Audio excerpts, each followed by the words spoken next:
দোকান থেকে তো মিষ্টি দই সবাই এনে খায়, বাট বাড়িতে এইভাবে দই বানালে এর মজাই আলাদা। কি পদ্ধতিতে দই বানালে একদম দোকানের মতোই হবে, সেটাই আজকে আমি আপনাদের সাথে শেয়ার করব। আমার আজকের রেসিপি মিষ্টি দই, সাথে থাকছে অনেক টিপস অ্যান্ড ট্রিক্স। আসসালামু আলাইকুম, আশা করছি আপনারা সবাই অনেক ভালো আছেন। নতুন আরেকটা রেসিপিতে আপনাদের সবাইকে আমন্ত্রণ জানাচ্ছি। সবার প্রথমে মিষ্টি দই বানানোর জন্য একটা হাঁড়ি বসিয়ে দিচ্ছি। দুধটা ফুটতে দেওয়ার আগে সামান্য পানি দিয়ে দিচ্ছি, এতে করে দুধটা ফোটানোর সময় নিচে লেগে যাবে না। এখন দুধটা ছেঁকে নিচ্ছে। আমি ফুল ক্রিম গরুর দুধ নিয়েছি 1 লিটার। যে কোনো ফুল ক্রিম দুধ নিলেই রেসিপিটা করা যাবে। আর 1 লিটার দুধকে আমি জাল দিয়ে 750 ml এর মতন ফুটিয়ে নিব। দুধটাকে বেশি জাল দিয়ে কমিয়ে ফেলার দরকার নেই, 4 ভাগের 1 ভাগ ফুটিয়ে নিলেই হবে।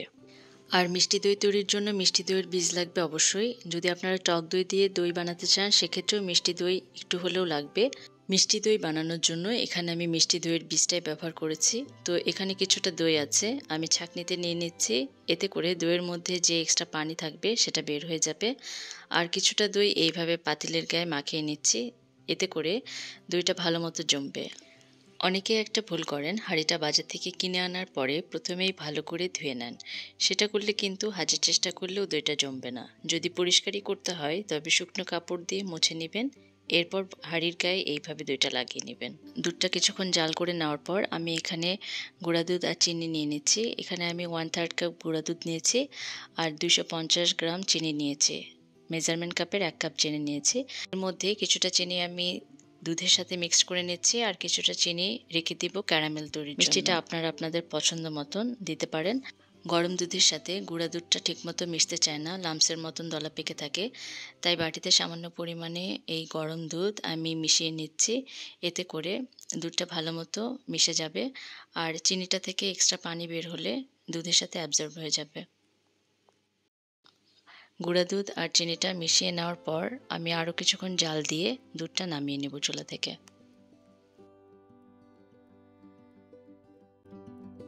তবে এটা বেশিক্ষণ ধরে জাল দিয়ে নেওয়ার দরকার নেই। 2-3 বার বলক উঠে আসার পর আমি এটা নামিয়ে নিচ্ছি। এটা জাল দিয়ে নেওয়া হয়ে গেছে, এটা আমি এখন পাশের চুলায় রেখে দিচ্ছি। আর দোকানের মতন দইয়ের কালার পেতে চাইলে ক্যারামেলটা কিন্তু অবশ্যই করতে হবে। বাকি যে চিনিটা ছিল সেই চিনিটা দিয়ে আমি ক্যারামেল তৈরি করে নিচ্ছি। চুলার ফ্লেমটা একদম কম করে দিয়ে অনবরত নাড়তে হবে। এরকম নাড়তে নাড়তে সুন্দর একটা কালার চলে আসবে। আর ক্যারামেলটা বেশি পুড়িয়ে ফেলা যাবে না, তাহলে তিতা হয়ে যাবে। আর ক্যারামেলটা তিতা হয়ে গেলে দইটাও কিন্তু তিতা হয়ে যাবে। এই যে এরকম সুন্দর একটা কালার চলে আসছে। এখন আমি ক্যারামেলের সাথে জাল করে নেওয়া কিছুটা দুধ মিক্সড করব। আর দুধটা দেওয়ার সময় একটু সাবধানে দিতে হবে, না হলে ছিটে আসবে। আর ক্যারামেলের সাথে দুধটা মেশানোর পর প্রথম দিকে একটু শক্ত মনে হলেও নাড়তে নাড়তে ক্যারামেলের সাথে দুধটা মিশে যাবে। বেশিক্ষণ কিন্তু এটা নাড়াচাড়া করে নেওয়ার দরকার নেই। যখন ক্যারামেলের সাথে দুধটা একদম ভালো মতো মিশে যাবে, তখন এটা চুলা থেকে নামিয়ে নিয়ে ওই জাল করা দুধের সাথে আমি মিশিয়ে নিব। ক্যারামেলটা আমি এই জাল করে রাখা দুধের মধ্যে দিয়ে দিচ্ছি। এখন এটা একটা বলক তুলে আমি চুলা থেকে নামিয়ে নিব। দইয়ের মধ্যে থেকে এক্সট্রা পানি বের হওয়ার জন্য দইটা আমি ছাঁকনিতে রেখে দিয়েছিলাম। দেখুন এখান থেকে কতটা পানি বের হয়েছে। দইটা ততক্ষণ ফেটিয়ে নিতে হবে যতক্ষণ এটা টেক্সচারটা ক্রিমি না হয়ে আসছে।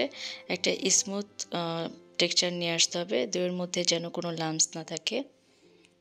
দুধটা গরম থাকা অবস্থায় দইটা কিন্তু মেশানো যাবে না। তো আমি একটা আঙ্গুল দিয়ে চেক করে নিচ্ছি দুধটা কতটুকু গরম আছে। যখন হালকা গরম থাকবে তখনই দইটা মেশাবো, তবে ঠান্ডা দুধের মধ্যেও দইটা মেশানো যাবে না। এরকম হালকা যখন গরম থাকবে তখনই দইটা মেশাতে হবে। একটা হ্যান্ড হুইস্কের মাধ্যমে আমি দুধের সাথে দইটা ভালো মতো মিশিয়ে যে পাত্রে দইটা বসাবো সেখানে আমি ঢেলে দিচ্ছি।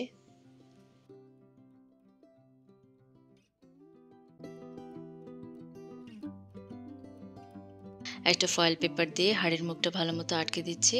আর আমি যেহেতু এটা চুলায় বানাবো, তাই চুলায় আগে থেকে একটা সসপ্যান প্রিহিট করে নিয়েছি। দিয়ে দিলাম সামান্য পরিমাণে পানি, আর তার উপরে একটা স্ট্যান্ড বসিয়ে দইয়ের হাঁড়িটা বসিয়ে দিচ্ছি।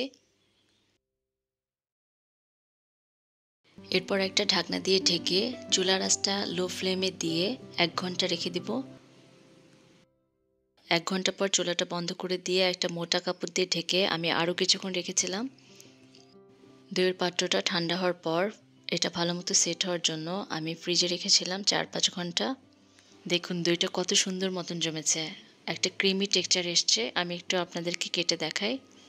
রেসিপিটা ফলো করে বাড়িতে দোকানের মতন পারফেক্টভাবে দই বানাতে পারবেন।